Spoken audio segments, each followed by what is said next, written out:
आणि आताची बातमी आहे ती पालकांसाठी अत्यंत महत्त्वाची आहे, कारण आरटीई प्रवेश प्रक्रियेला आजपासून सुरुवात झाली आहे। शिक्षण हक्क कायद्याअंतर्गत खासगी शाळांमध्ये 25% जागा राखीव ठेवल्या जातात। राज्यभरात 1,08,000पेक्षा जास्त जागा प्रवेशासाठी उपलब्ध आहेत। पालकांना 14 ते 27 जानेवारी या कालावधीमध्ये ऑनलाईन अर्ज भरता येणार आहे। महत्त्वाचं म्हणजे आरटीई फॉर्ममध्ये खोटी माहिती भरल्यास प्रवेश रद्दही होणार आहे। राज्यभरात 1,08,961 जागा सध्या उपलब्ध आहेत।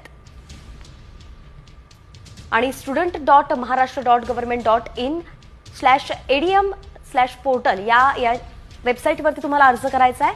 ऑनलाईन अर्ज करताना अचूक माहितीही भरायची आहे। आरटीई फॉर्ममध्ये खोटी माहिती भरल्यास प्रवेश रद्द सुद्धा होऊ शकतो। आणि प्रवेशासाठी वार्षिक उत्पन्नाचा दाखला सुद्धा तयार ठेवावा लागेल।